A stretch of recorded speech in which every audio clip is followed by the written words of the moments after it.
menceritakan surah Al-Furqan, ya. Al-Furqan itu QS 25 ayatnya 43-44 ya. Yang kira-kira Allah lagi bercerita sama Nabi Muhammad. Tadi waktu di warkop aku bilang Nabi Muhammad dia mau semuanya masuk surga.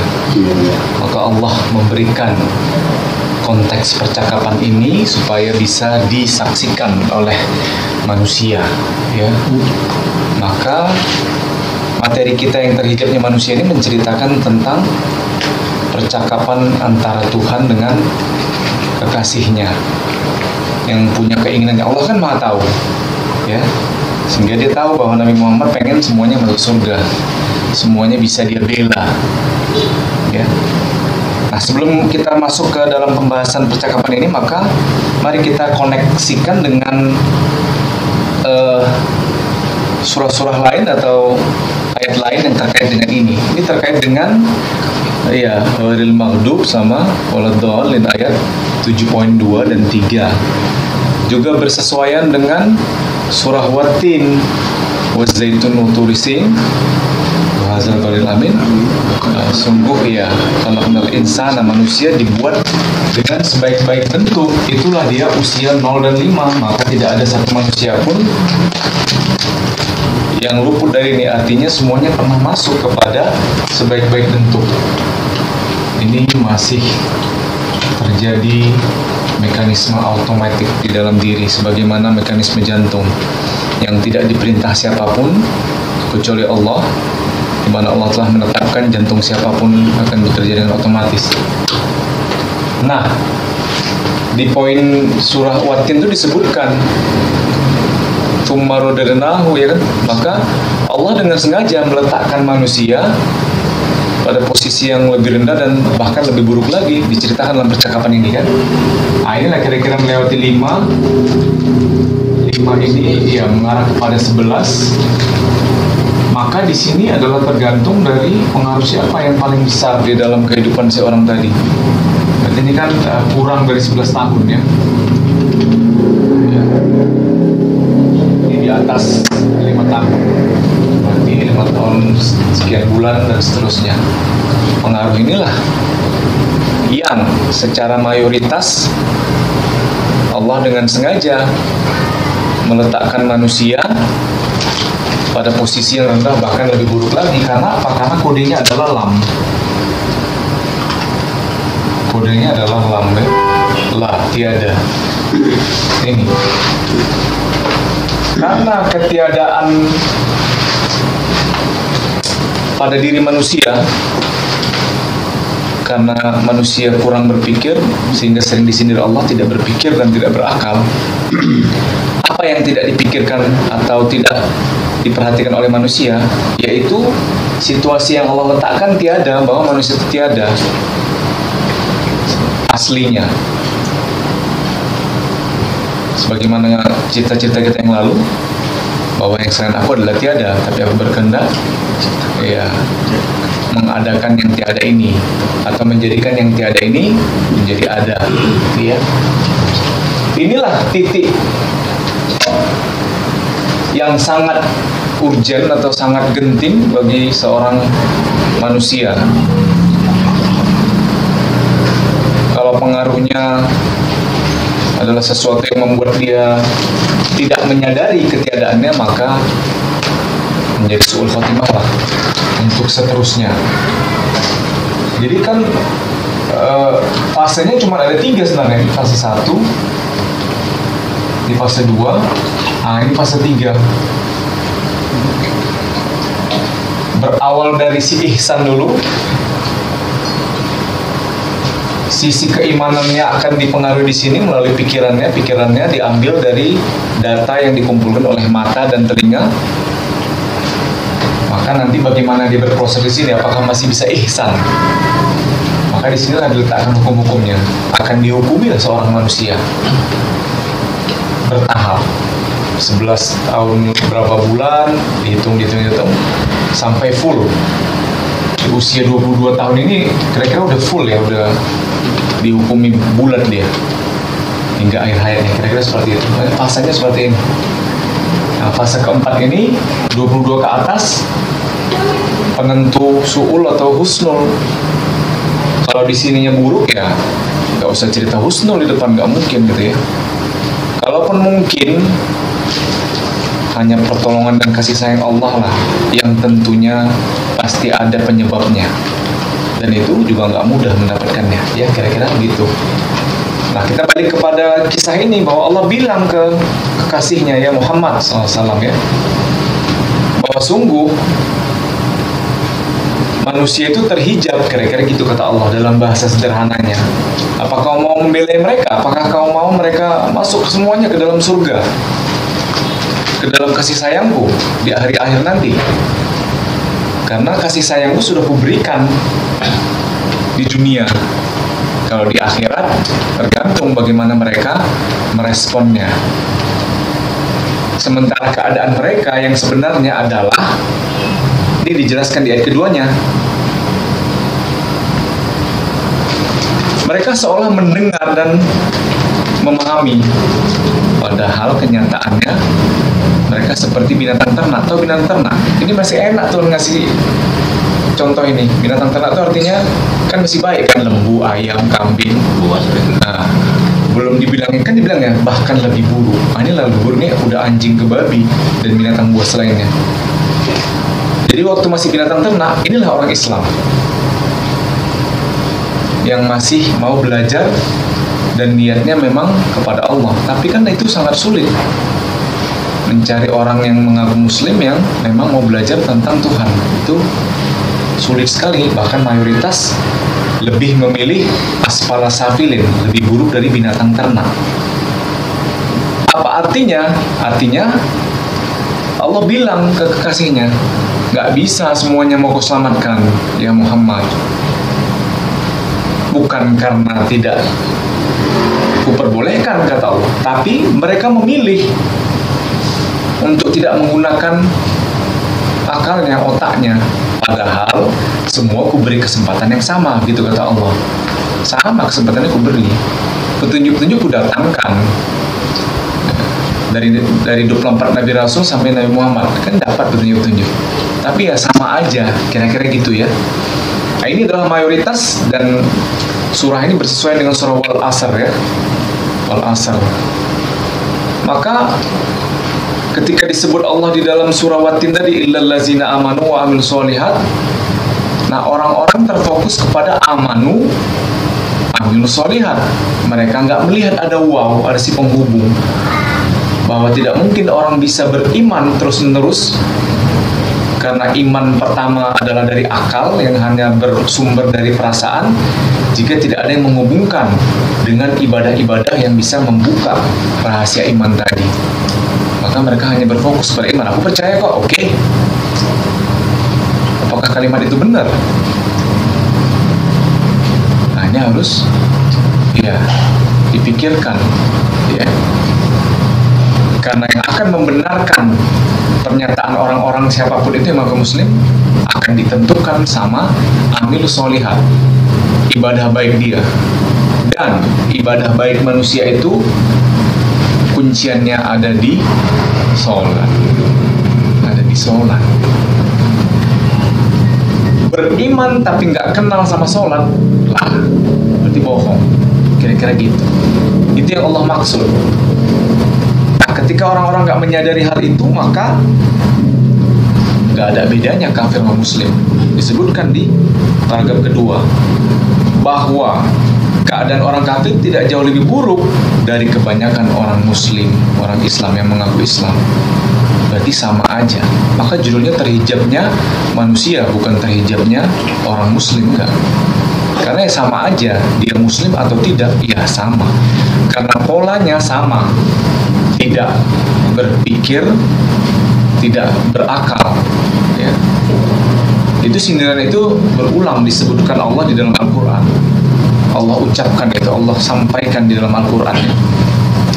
Maka siapapun itu yang dia tidak sadar bahwa dirinya terhijab, maka itu bohong kalau dia mempertuhankan Allah.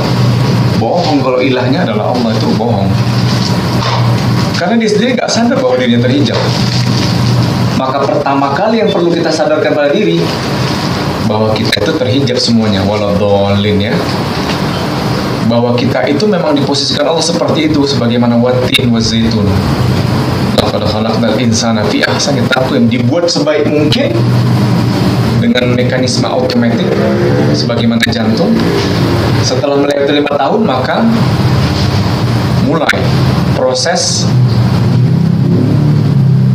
apa ini namanya? Proses perpindahan atau penentuan ya, transisi. Mau tetap otomatis kah atau menjadi manual? Itu pilihan si orang tua yang mendapat amanah. Si anak kan belum lengkap akalnya, maka tanggung jawab orang tua khususnya bapaknya sangat tinggi ya, dimana terkhusus ayah akan terseret-seret nanti di dalam pengadilan akhirat jika tidak melaksanakan fungsinya sebagaimana yang ada di sini. Apakah membiarkan si anak itu menjadi manual atau tetap mengarahkan dia sebagaimana jantung, di mana jantung tidak pernah lupa kepada sang pencipta. Maka di dalam diri manusia ada satu yang disebut qalbi, secara fisik disebut jantung, yang tidak pernah lupa kepada Tuhannya hingga akhir hayat. Tapi karena si nafs yang tidak mengenali dirinya, maka si nafs tertinggal hingga menjelang akhir hayatnya. Jantung sudah selesai, masanya dia berdetak secara otomatis, tapi si nafs atau diri manusianya tidak mengenali juga siapa dirinya. Jadi konteks atau kesimpulan dari materi ini adalah percakapan antara Allah dan kekasihnya yang menceritakan bahwa manusia itu diberi kesempatan yang sama, tapi sayang sangat sulit menemukan yang dirinya adalah terhijab. Maka kau nggak bisa membela mereka semua, kira-kira gitu. Kau nggak bisa menjadi penolong mereka. Sehebat apapun nanti syafaatmu, syarat dan ketentuan sudah aku tetapkan, gitu kata Allah ya. Maka Nabi Muhammad terdiam. Meskipun dia tetap menyebut ummati, tapi dia paham bahwa syarat ketentuan Allah sudah ditetapkan. Itu kira-kira kesimpulannya ya. Maka satu-satunya yang membuat kita bisa sadar bahwa kita adalah terhijab melalui amilus sholihat yang disebut sholat. Sholat inilah yang membuat kita sadar bahwa kita terhijab. Karena fungsi sholat itu adalah menghubungkan antara dunia kita ke akhirat kita, karena kita berawal dari akhirat. Itulah sholat. Jadi kalau orang beriman mengaku aku beriman kepada Allah, oke. Dari mana ukurannya? Amil sholihat, beramal soleh. Amal soleh yang utama yang akan Allah nilai adalah sholat. Kenalkah kau tentang sholat? Siapakah sholat? Nah, itulah ukurannya untuk membuat kita sadar bahwa kita terhijab. Ya, dengan mengenal sholat, maka kita akan mulai mengenali diri kita yang terhijab ini, sehingga nanti Allah bukakan hijab tadi. Allah juga yang bisa membuka hijabnya, bukan kita. Ya. Oke, di sini ada yang mau ditanyakan atau diskusikan? Karena ini ada sambungannya. Ini ada sambungannya. Ingat, di dalam sholat ada tahiyat. Inilah lam. Inilah lam. Bahwa yang sujud Nabi Isa, dia sujud bilang ke Allah. Apa yang dia bilang? Mengakui benar Engkaulah Tuhan, ya Allah. Menyadarkan kita, ini lam. Benar ya Allah, Engkaulah Tuhan. Sungguh, berilah kami petunjuk. Nah, ini mohon petunjuk. kalimat sederhananya adalah tolong ya Allah. Kalimat tolong ya Allah itulah menunjukkan bahwa kita terhijab, kami terhijab ya Allah, tolong. Maka ihdina, tunjuki kami, menunjukkan bahwa kita terus-menerus terhijab sebagaimana yang sudah Allah letakkan di dalam kehidupan kita secara umumnya gitu ya.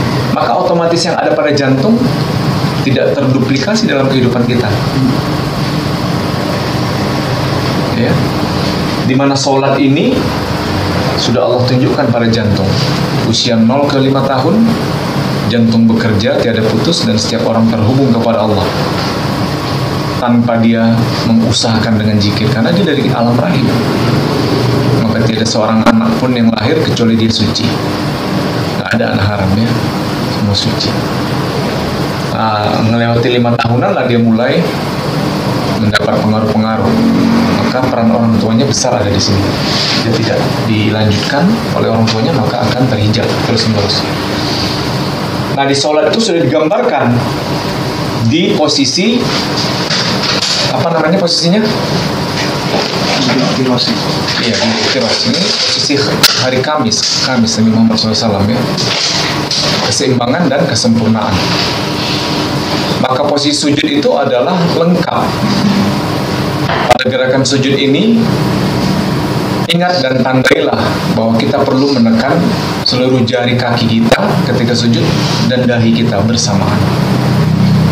Begitu juga kita mengingat momentum pada saat ruku, di mana ketika kita meletakkan kedua tapak tangan kita ke lutut, maka tekanlah dan betul-betul sejajar, tidak ada bengkok sebisa mungkin, dan rasakanlah koneksitas iman yang mengalir dari dada kita supaya kita Allah mudahkan bersujud. Nah, waktu disujud kan ditekan juga gitu ya. Itulah usaha kita di dalam sholat untuk menyadarkan diri bahwa kita terhijab oleh diri kita sendiri, karena kita nggak mempelajari diri kita, nggak mengenali diri kita. Dan semua proses pengenalannya ada di amilus sholihat. Maka iman itu adalah batal kecuali dia bisa mengenali amilus sholihat. Dan puncaknya atau inti dari amilus sholihat adalah sholat. Sholat tugasnya menghubungkan. Orang-orang yang terhubung melalui sholatnya, itulah disebut mustaqim. Sebagaimana kerja jantung yang otomatis, maka sifat sholat tiada pernah putus. Adalah 5 waktu merupakan momentum yang Allah tunjukkan juga pada diri manusia di 5 jari ya, 5 jari tangan dan 5 jari kaki. Jadi momentum itu dilambangkan semuanya pada sholat. Oke? Nah, kaitan dari materi ini adalah benar kata Mr. Bambang, memang mau ujian gitu. Tapi ujiannya nggak di sini. Ujiannya akan dinilai dengan cara gini. Ada nilainya nih. Kecuali 5 ini depending. Nilai di sini ini K. Nilai di sini ini C. Nilai di sini ini B. Nanti penilaiannya itu adalah 1,1, 1,2 sampai 1,92 gitu ya nilainya. Apa yang mau kita uji? Nanti frame-nya aku kasih melalui grup WA, di mana masing-masing nanti akan merekam setiap posisi, 4 posisi aja. Posisi 1, posisi 2, nanti yang mau dijelasin aku kasih frame-nya, aku kasih tabelnya. Jelaskan melalui itu aja. Nanti akan ada penilaiannya. Ya, dari para rohani sholat. Nah, kalau bisa melewati ini, 4 ini, lengkap lah udah. Lengkap.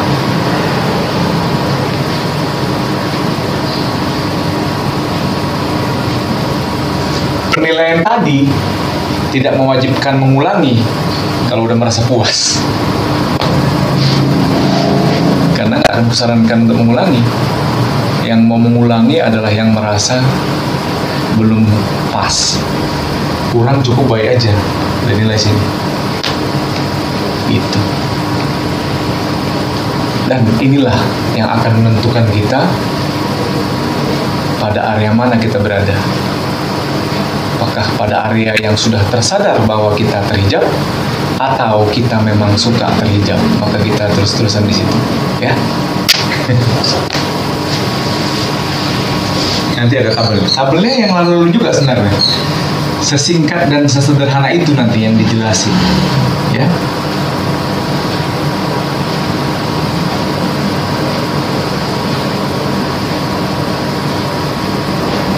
Maka semua yang ada di sini terkait sama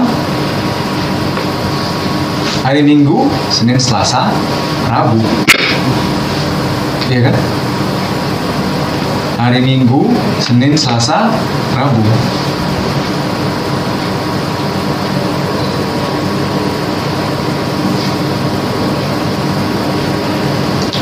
Yang kalimatnya adalah alif lam ha.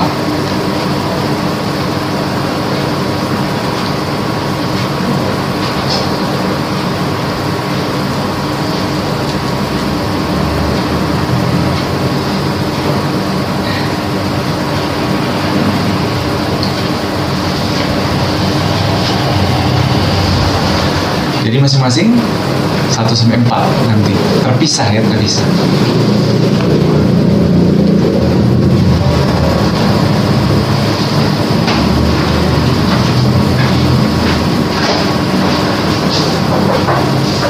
Maka di dalam setiap rakaat itu terkandung semua sholat, benar. Berdiri tegak takbiratul ihram, yang tangannya itu subuh. Ada semua sholat itu. Zuhur, asar, maghrib, ada semua, ada nadinya. Maka di setiap rakaat pada dasarnya kita sholat yang 5 waktu itu semuanya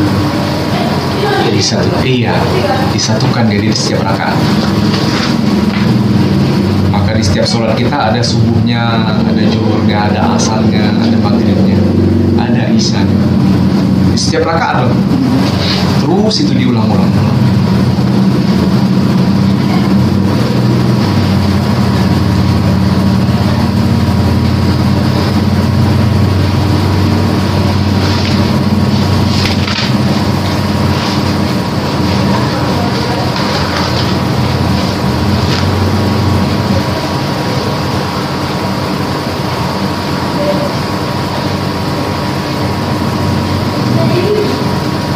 Nah, salah satu nanti efek yang akan terjadi adalah seperti yang sudah ada diterima Mami Serba menggelar mimpinya. Itu masih contoh yang sederhana.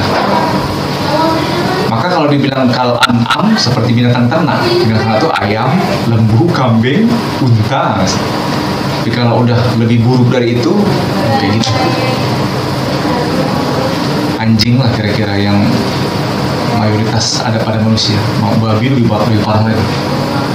Lebih parah lagi babi itu, masih mending anjing.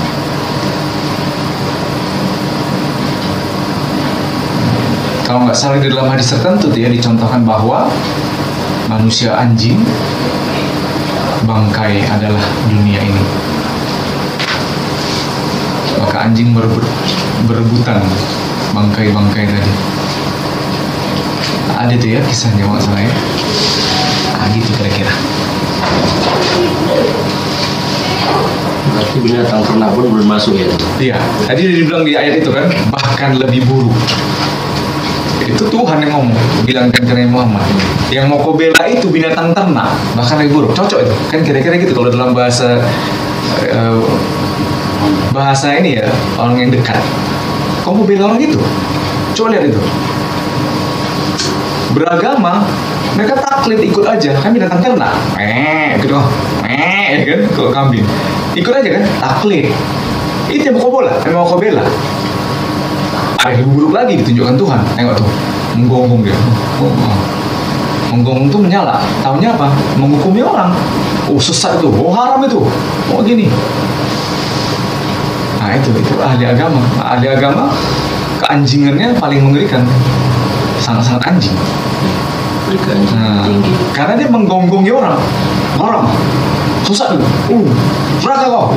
Cuma betul aja dia yang punya neraka. Emang dia Tuhan. Makanya semakin ulama, semakin anjing. Kira-kira gitu. Sisi anjingnya terlihat kuat, terlihat besar. Bahkan anjingnya lebih besar, anjing herder nih. Meski itu anjing. Iya. Nah, kira-kira seperti itu, ya. Nah, kalau yang umat binatang ternak lah. Umat iya Pak Kiai, ikut aja kan. Nah, kira-kira Allah bilang gitu karena itu yang mau kau bela, itu yang mau kau masukkan ke listmu yang mau kau syafaati. Cocok itu. Nah, umat malu, dia diam. Maka, nah ini cerita dongeng. Nabi Muhammad buat list, oke. Tapi Tuhan bilang, siapa tokoh nanti yang pernah di dalam dadaku, dia yang akan mengacak-ngacak ini. Dia yang akan memberikan pengkodean dan penilaian. Dan alat penilaiannya ilmu sholat.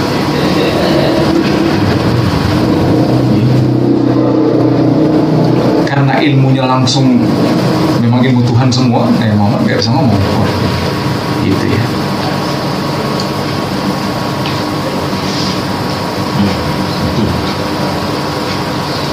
Itu yang disebut eksekusi. Dieksekusi dia sebelum hari kiamat. Berarti dikasih Tuhan kesempatan. Disuruh belajar dulu. Masih hidup ya boleh ngulang sampai dapat. Kan gitu kira-kira ya. Sampai paham. Maka Nabi Muhammad masukin sebanyak-banyak. Singgah dulu desa. Singgah dulu.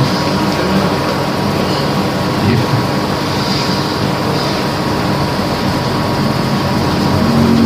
Protes Nabi Muhammad di ayat itu aja dia diam. Dia malu. Oh, iya ya. Gitu. Allah tahu semua ini dari engkau. Alam semesta ini aku ciptakan engkau. Tapi lihat, mereka mendapat kesempatan yang sama. Tidak ada satupun yang dibeda-bedakan. Tidak ya. Maka unsur usaha manusia iya sangat besar ya. Jadi kalau nggak diusahakan ya nggak bisa. Nggak nyari orang yang mengerti pelajaran ini ya nggak selamat lah. Kan nggak bisa, semua ada usaha. Sama persis seperti kita dalam hidup dunia ini. Nggak cari makan ya nggak makan, bener. Masa ujuk-ujuk dikasih orang terus makan ya? Kalau sekali-sekali boleh lama-lama kelaparan kita. Berarti kan harus ada usaha. Jadi usaha di urusan dunia dengan usaha di urusan akhirat sama nilainya. Rabbana atina fid dunya hasanah wa fil akhirati hasanah. Kalau nggak menyamakan, masuk neraka. Wa qina azabannar. Jadi kalau membuat ini perbedaan, masuk neraka. Kira-kira gitu bahasanya. Maka amanu amilu solihat itu penjelasan. Orang melupakan wow. Ingat dalam hadis arba'in bahwa Jibril datang dengan kondisi seperti manusia yang gagah, dengan serban dan bajunya yang mengkilat. Dia menanyakan 3 hal. Ada hal keempat yang mungkin orang lupakan. Apa yang dia tanya 3 hal? Apa itu Islam? Dijelaskan. Apa itu iman? Dijelaskan. Apa itu ihsan? Dijelaskan sama baginda Rasul. Apa yang keempat? Iya. Kapan saat itu datang, hari kiamat? Apa kata baginda Rasulullah? Yang ditanya tidak lebih tahu dari yang menanya. Apa maksudnya ini? Inilah teka-teki. Wasa'ah. Asal waktu. Dalam bahasa yang lebih ringannya, qiyamah. Ingat penjelasan apa qiyamah? Tegak, terhubung. Berarti cerita tentang ilmu sholat. Kapan datangnya sa'ah? Nabi Muhammad belum jawab waktu itu. Kapan dia jawab? Waktu dia cerita tentang sang tokoh akhir zaman. Itu pun hadisnya penuh dengan hal-hal yang tersirat. Begini, namanya seperti nama semua tersirat. Ya. Nanti bersama dengan kalian 7 atau 8 musim haji. Maka harus tahu lagi rahasia haji. Apa ini haji? Gitu ya. Itu dia salah. Berarti ada 4 komponen yang ditanya oleh Jibril. 4 hal. Ya, 4 hal. Pertanyaan yang keempat, Sa'ah, ini terkait dengan Nabi Isa alaihissalam. Ruhullah.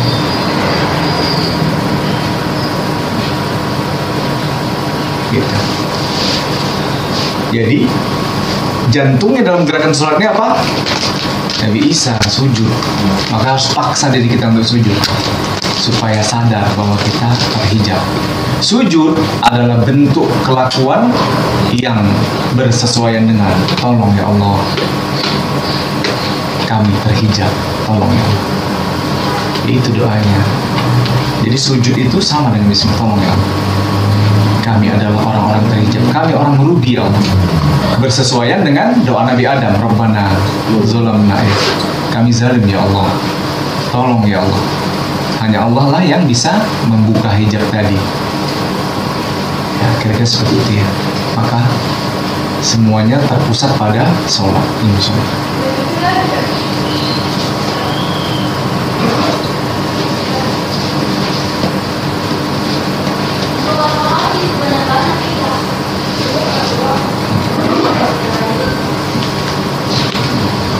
Ya, silakan kalau ada yang bertanya.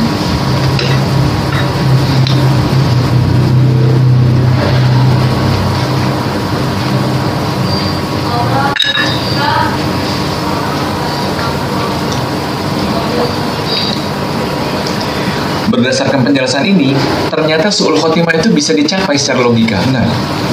Benar, bisa dicapai ini. Amanu, oke, buktikan kata Allah. Kalau beriman pada Allah, buktikan. Maka Allah kasih medianya. Amil soleh. Oke. Beramal soleh. Apa inti dari amal ibadah manusia? Sholat. Buktikan kau beriman kepadaku. Apa itu sholat? Ditanya. Maka pertanyaan apa itu sholat sama dengan pertanyaan man rabbuka. Sama. Jadi kalau nggak kenal si sholat itu diri kita kan, maka nggak akan mungkin bisa jawab Allah. Nggak mungkin. Allah itu dalam diri kita, alif lam ha, nggak bisa jawab itu. Karena jawaban itu nanti sinyal dan sinarnya yang keluar. Nampak tuh mereka tadi. Jadi bukan hanya lisan yang menjawab, tapi karena ada sinyal tadi, cahaya tadi. Sinyal dari badan, sinyal dari dalam, yang disebut-sebut tadi, hidup ya, nyambung semuanya. Jadi nggak mungkin lisan bisa berkata-kata pada saat itu karena dia otomatis, dia auto. Berarti dia dibuat sekalian, terjadi dia sekalian jawabannya. Jadi bukan pakai jawaban manual, nggak bisa. Jawabannya nggak manual. Jawabannya auto, seperti jantung itu ya.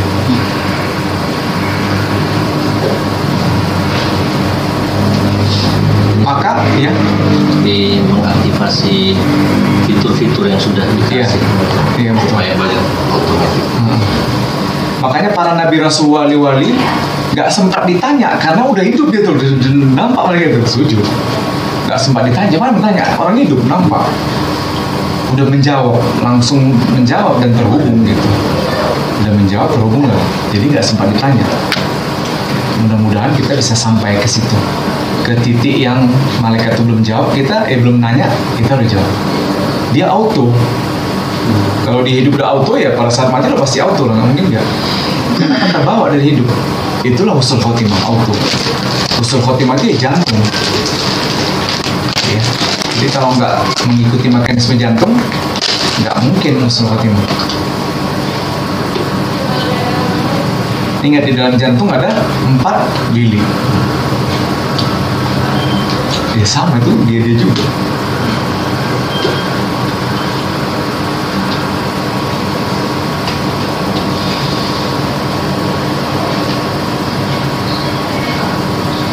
Di dalamnya ada alif lam lam ha.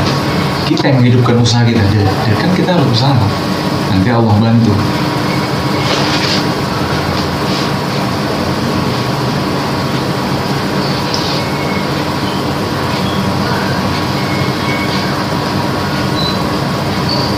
Maka satu-satunya tempat yang tidak bisa diakses iblis adalah jantung. Pertanyaannya adalah, kok banyak orang sakit jantung? Ya boleh ya. Berarti iblis berhasil mempengaruhi anggota tubuh untuk merusak jantung. Dia nggak bisa merusak jantung, tapi dia bisa mengaruhi anggota tubuh.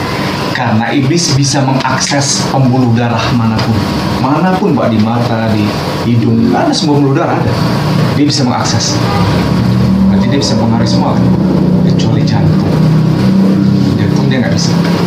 Dia bisa menutupi jantung, bisa lah kan, dijadikan penyakit, dibisik-bisikannya, tertutup lah. Tapi jantung sendiri nggak bisa diakses.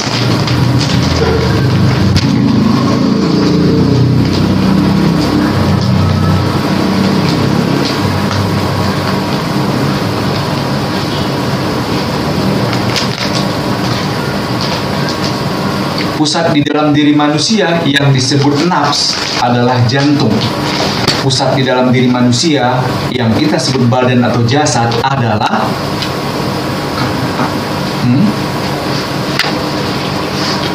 maluan lah, laki perempuan. Itu pusat jasad. Itulah makanya menikah wajib, supaya pusatnya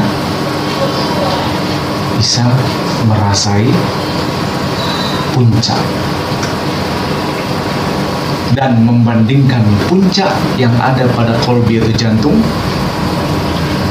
Ketika dibandingkan baru nanti tahu, oh lebih enak terhubung ke Tuhan pada ini.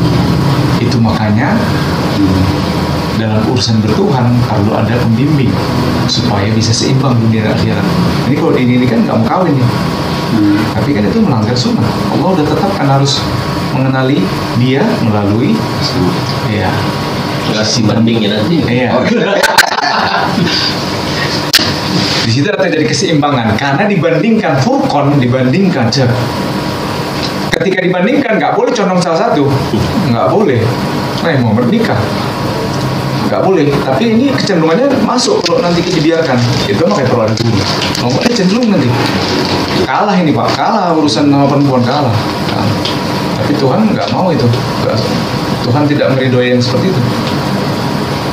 Itu yang disebut Rabbana atina fid dunya hasanah wal akhirati hasanah. Dunia dapat makrifat, akhirat juga. Karena makrifatnya dibawa semuanya nanti ke akhirat. Ingat tadi ya, dua pusat tadi. Nah, secara jasad atau fisik di alam manusia. Secara nafs di jantung. Dua-duanya sama penting.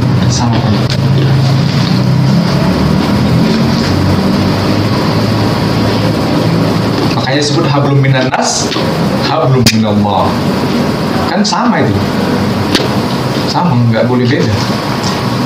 Makanya kalau jantungnya nggak kuat, sering meninggal waktu berhubungan gitu. Kan banyak kasus itu.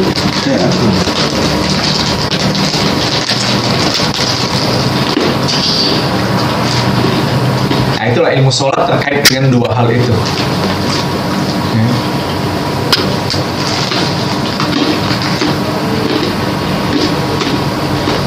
Makanya di dalam illal lazina amanu wawunya ini yang ngasih penjelasan.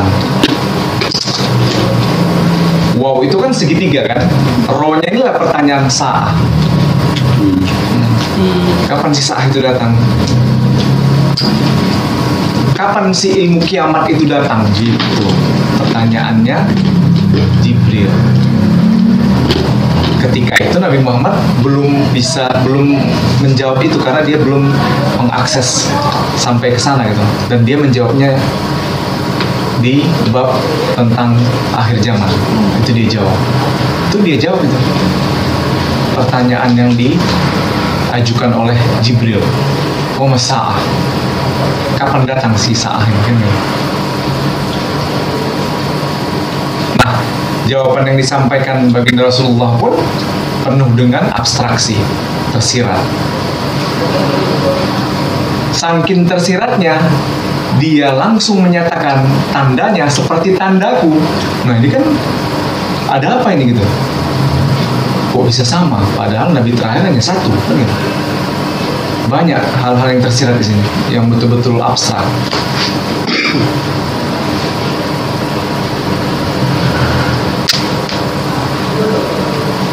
Nah, dalam pembahasan-pembahasan yang lebih luas, ada yang tendensi, ada yang secara ruhani bahasanya. Silahkan mau ngambil yang mana, terserah.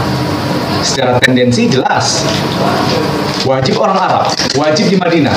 Ya kita nggak tahu benar atau salah, bisa aja benar, bisa juga salah. Nah ini bagi yang tendensi, berarti ini ahli fikih, ahli hadis, dan ahli akidah, filosofi pemikiran. Nah, kalau ahli ruhani atau ahli qalbi, maka dia akan bahas isim, sumu, ketinggian, sama, langit. Nah, itu dibahasnya. Gitu ya. Jadi pembahasannya meluas, sehingga menciptakan banyak persepsi.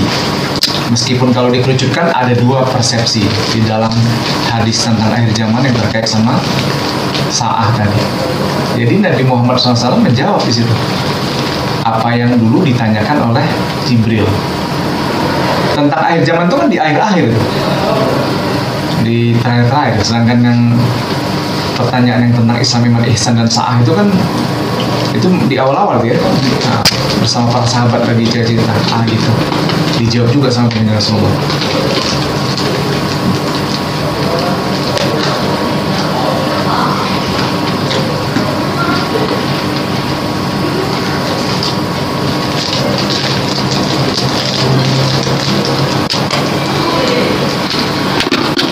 Maka semua hal yang terkait dengan urusan ketuhanan semuanya logis.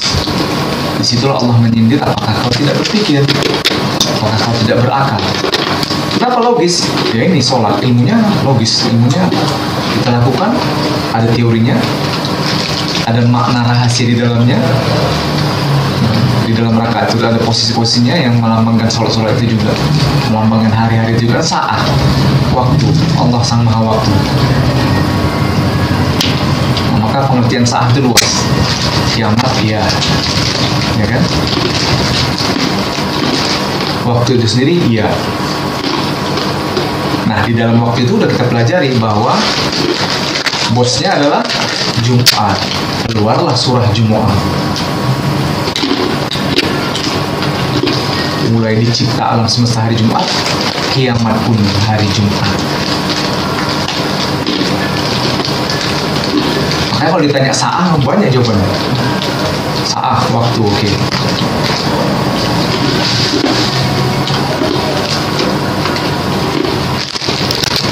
Kata sa'ah itu dari Indonesia. Iya, sa'ah. Jadi banyak nama lainnya banyak. Asar itu waktu di asar, puncak kelalaian.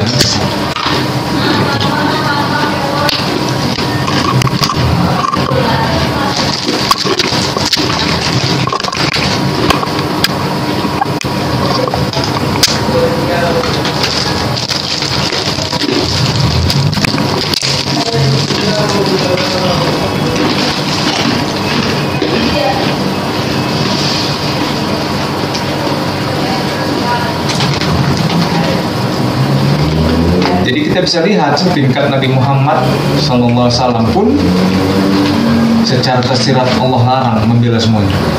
Kan secara tersirat ya Allah nggak langsung bilang oh jangan gitu. Coba kau lihat dulu, kira-kira itu kata Allah. Cocok kau bela itu orang itu. Nabi Muhammad kalau berkalam-kalam sama Allah langsung nampak dia. Jadi iya ya.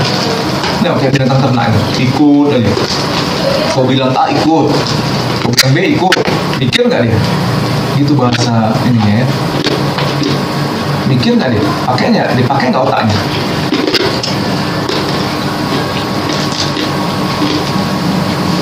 Nah situasi itu kalau dibiarkan maka menjadi lebih buruk dari binatang ternak.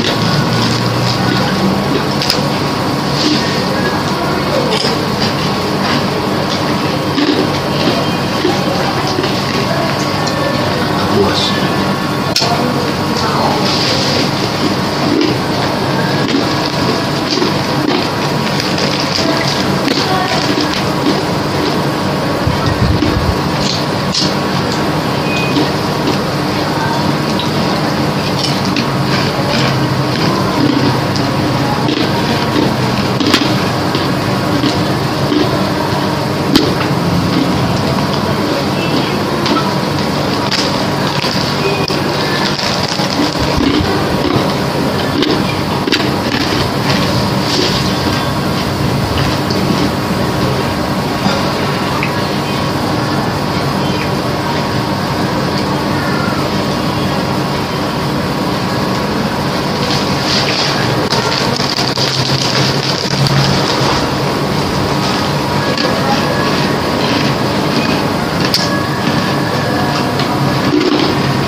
dari sinilah kelihatan bahwa Allah mengajarkan kebijaksanaan ke baginda Rasulullah dengan percakapan. Di situ pahamlah Nabi Muhammad, oh iya ya, nggak bisa juga semuanya kudoakan yang sesuai apa, nggak bisa. Ada yang dia nggak bisa doakan juga. Makanya Allah turunkan syarat dan ketentuannya.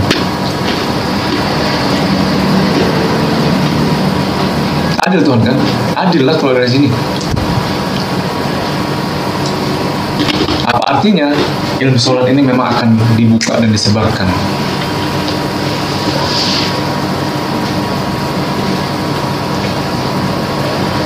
Nah, dalam bahasa kerennya apa? Hingga viral. Jadi, gak ada lagi orang bisa, oh aku gak tahu. Dari mana gak tahu, viral. Nanti pada masanya.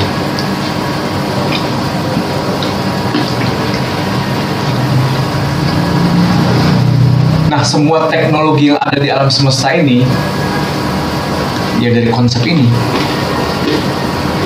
dari solar itu. Irisan atau momentum atau gerhana yang ada pada rak-rak itu itulah menghasilkan energi gelombang. Mekanisme yang terjadi semakin dalam dan menimbulkan teknologi. Udah ada di situ semua.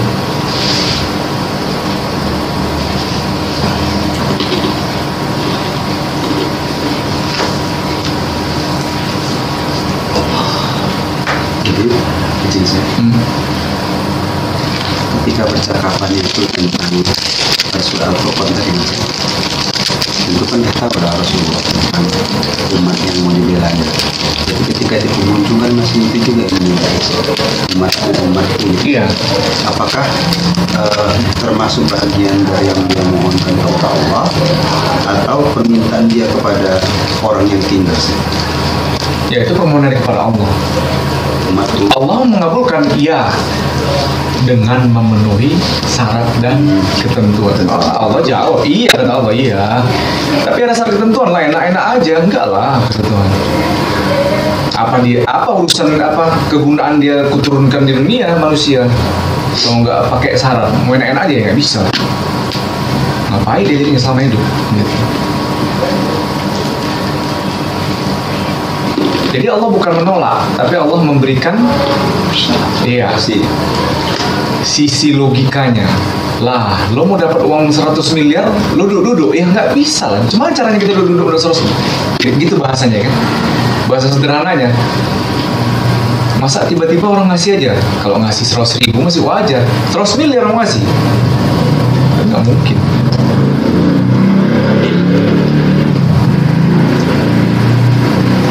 Sementara nilai sholat tak ternilai ya kan, bukan 100 miliar. 100 miliar aja orang nggak mungkin ngasih cuma-cuma, apalagi sholat. Jadi nggak akan mungkin kalau nggak diusahakan. Nggak ada yang dikasih cuma-cuma.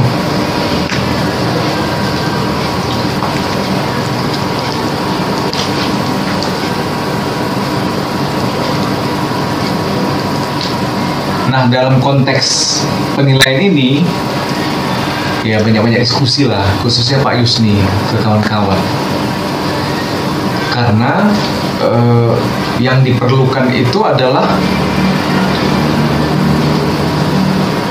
menjelaskan titiknya tidak lebih dari 5 kalimat. Kalau bisa, nanti ngekuasai titik-titik. Gitu.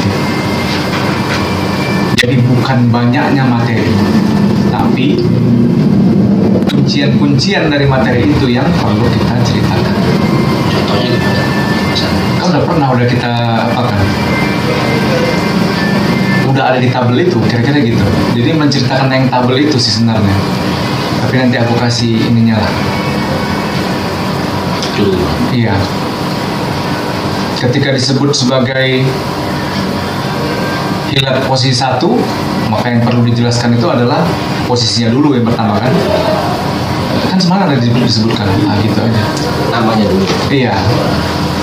Namanya, isi gerakannya. Nanti di tabel itu yang ngikutin tabel itu aja udah cukup.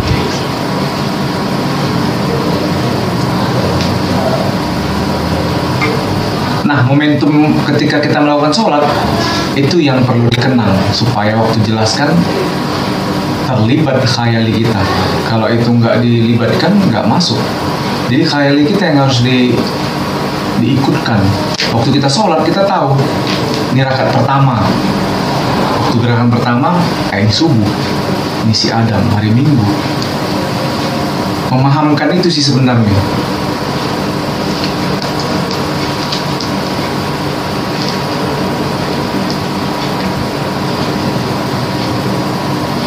Jadi waktu menjelaskan, hayalan kita masuk ke situ.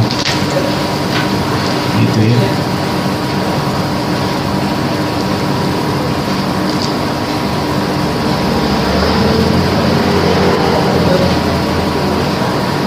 Apa nanti yang dijelaskan itu sebenarnya konteksnya lebih kepada logika. Penjelasan logika berdasarkan apa yang diamalkan. Nah, terkait dengan pemahaman, hanya kepada Allah kita minta tolong. Karena Allah juga yang memahamkan nanti. Usaha kita kan di sisi logika. Yang disuruh Tuhan berpikir, kau berpikir. Pakai akalmu, gitu. Terkait sama pemahaman itu kan udah deket sama iman. Allah nanti yang menguatkan.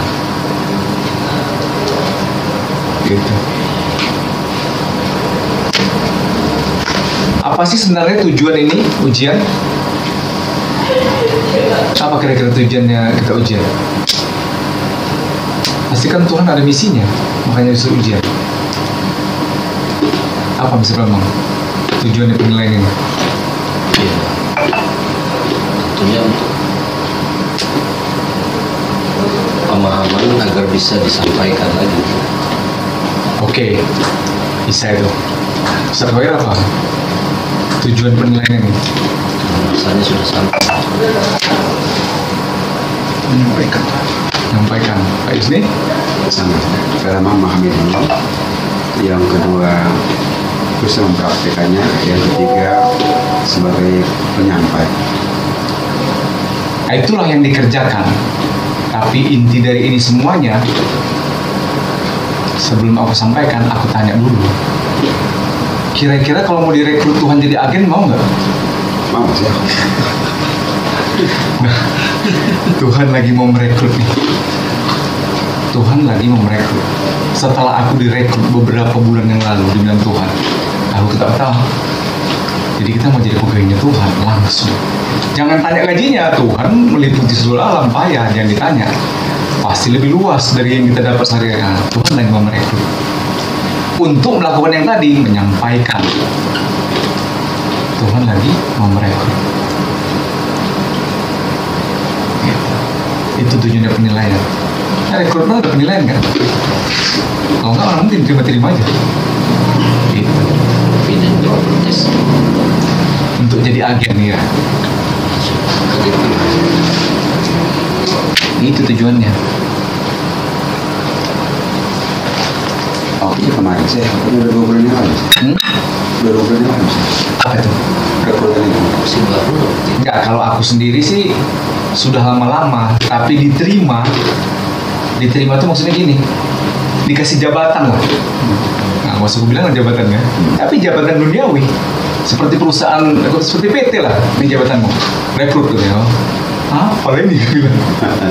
Oke, gue bilang. Bekerja untuk Tuhan lama gitu. Ya sekitar awal 2024 lah, setelah lama aku magang. Magang masih bayarnya lah, udah lama ya kan. Magang. Mau diangkatnya kasih jabatan-jabatan. Rekrut yang lain. Tugasnya apa ya tugasnya? Jadi HRD. Gimana? HRD. Begitu lah ya kan. Direkrut. Nah, perlunya rekaman-rekaman itu ya supaya nanti orang bisa mendengar penjelasan dasar sih sebenarnya. Nanti ketika dia mau diskusi. Nah, kita lebih mengarahkan dia untuk bertemu guru, mencari mursyid kan gitu. Kalau diskusi nggak apa-apa, diskusi aja.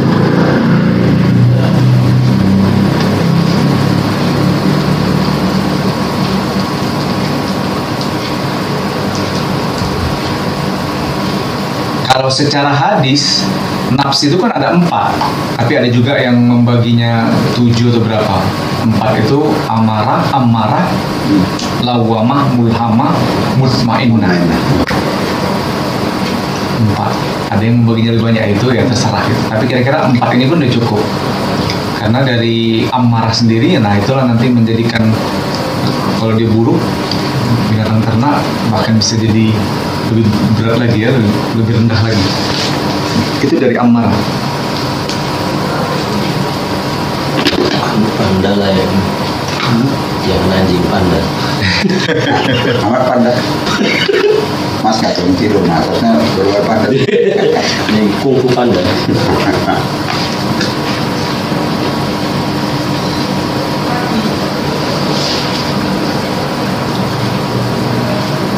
Coba nanti cari di internet, ada kisah di Pakistan atau India itu. Dia langsung bilang, saya bekerja untuk Tuhan. Islam itu. Dari suatu usaha yang bahkan modalnya sangat minim, gak ada modal lah bisa dibilang, dibantu-bantu orang. Dia usahanya itu langsung menyatakan bahwa Allah punya saham ini dan aku pegawainya. Bagianku segini.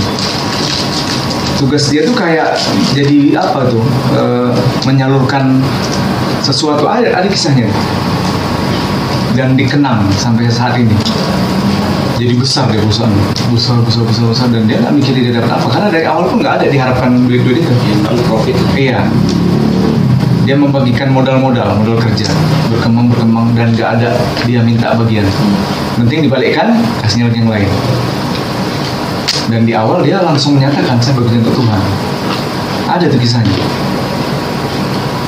Itu sangat inspiratif ya. Betul-betul ini dia. Nggak memikirkan cuan-cuan. Kalau umat Kristiani kan sering bekerja di ladang Tuhan. Kan, Pak? Kerja di ladang Tuhan.